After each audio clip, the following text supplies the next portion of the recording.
Hello students, once again welcome to Bholanath Academy. In this video students, we are going to see the lesson alloys.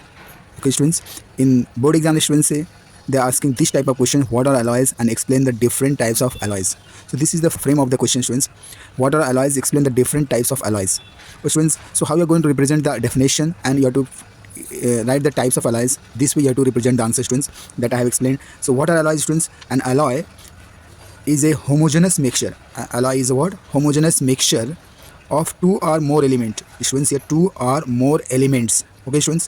One out of these two or more elements, so one of which must be metal. Okay, students. So out of two or more elements, students, one element should be what? Metals. Understanding, students? So it is a homogeneous mixture. That means it should be mixed properly. Understanding what is homogeneous mixture? That I have already explained. So an alloy is a homogeneous mixture of two or more elements, one of which out of two or more elements, one should be metal. Understanding? This is the definition, students. An alloy is a homogeneous mixture of two or more elements, one of which must be metal. Now students, when two or more metals are mixed, students, they solidify without separation. On solidification, students, they form homogeneous substance called alloy. Understanding, students? If you are mixing, students, if you are forming the homogeneous mixture, it should be present in molten state. Molten state. They solidify without separation. And solidification, they form homogeneous substance or called alloy. Understanding? This way, yes, students, you have to explain the definition also. So when two or more metals are mixed in their molten state, they solidify without separation. On solidification, they form homogeneous substance called alloy. Thus, students, an alloy can be defined as a solid solution. This is we also called as alloy is nothing but what? Solid solution, students, where the solutes are alloying elements and the solvent is the element in excess proportion. So the which element is present in maximum amount, students, we call as excess proportion, and alloying elements are we call as what? Solute. Understanding, students? So solutes are alloying elements, and solvent is the excess proportion. Out of elements, which element is present in excess amount, we call as solvent. Understanding, students? So solution, solid solution is a mixture of solute and solvent. Out of these, students, solute which are alloying elements, they are present in less amount, and solvent is what? Element we are present in excess amount, we call as what? Solvent. Understanding, students? So this alloy is nothing but it is a solid solution. Understanding, students? Now an alloy is a homogeneous mixture. An alloy is a homogeneous mixture of two or more elements. In some alloy, non-metals like carbon, boron, phosphorus and sulfur can be mixed with metal. Carbon steel is an alloy of iron and carbon. Students, when you are forming the alloy of course it is a homogeneous mixture. Alloy is what? Homogeneous mixture of two or more elements. These elements, students, some elements may be what? Non-metals.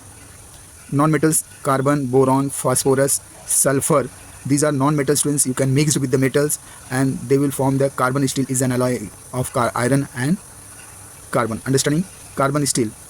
So we can say steel is a mixture of iron and carbon. It is a solid solution. Understanding, friends? Now we are going to see the type of alloy. Alloys are of the following types as regard their nature. On the basis of nature, students, we are going to divide the alloys in two categories, that is simple mixture, solid solution. Okay, students, on the basis of their nature. So simple mixture, students, in these alloys, the constituent metals are insoluble in each other in solid state. In a liquid state, form separate layers just like oil in water. Such alloys are called as simple mixture. Understanding, students? So here the constituent metals are what? Insoluble in each other, and they will in solid state, in liquid state, and they will form separate layers just like oil in water. Such alloys are called simple mixture. Understanding, students? Now second, students, type of alloys that we are going to, that is called as solid solution.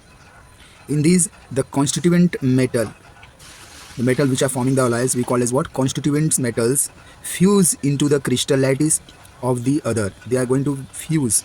So understanding, in the crystal lattice of the one another.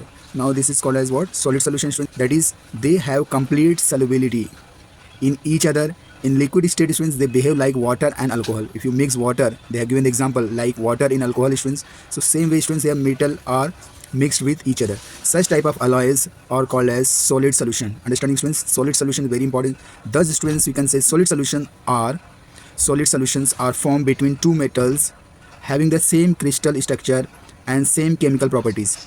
Solid solution may be further divided into following categories, students. This solid solution is also classified into three categories. That first category is, students, substitutional solid solution.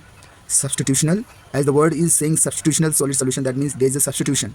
These are the mixture of metals with metals. Understanding students? Metals with metals, in which atom of one metal is replaced at random by atom of another metal. In the crystal lattice students, the alloys of this class are only formed if the radii, when these alloys are formed students, when the radii of the components which are mixing students, we call it component metals, are identical, are nearly the same. If the radius are mostly same, then they will form the substitutional solid solution. See here students, here given the example copper. Here the copper radius is given 0.13 nanometer, and nickel is what? It is very near to this, that is 0.12 nanometer. So students, these two metals, both are metal students, and both having the same radii, or you can say nearly the same. So they will form the substitution solid solution. Now students, second students type that we are going to see, that is called as interstitial solid solution. Interstitial solid solution. Now word here also says inter, between two metals. Interstitial solid solution, these are the mixture of transition metals. These are the mixture of with non-metal. Understanding? So metal is one category, and the second type of metal we call as non-metals. So that is what it is called as interstitial solid solution. Substitutional solid is what? Only metals with metals, but here it is metals with non-metals. Understand? That is why we call as interstitial solid solution. So these are this mixture of transition metals with non-metals, in which atom of certain lighter non-metallic elements occupy some interstitial spaces in the metal crystal. Understanding students? So between metal students, there is some spaces there, that is also called as interstitial space. There non-metals are going to be occupied. That is why the word is called as interstitial solid solution. The crystal lattice of the interstitial alloys are closed pack. Understanding students? Once they will occupy students, it is become closed pack.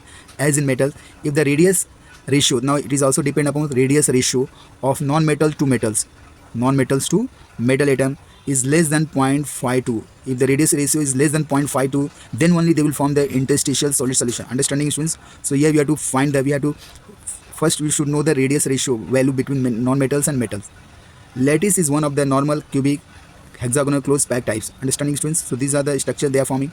Now third type students that we are going to see, that is called as intermetallic compound. Inter, here the word is what? Intermetallic compound. When two metals form a continuous range of solid solution, in these one or more intermediate phases may be formed.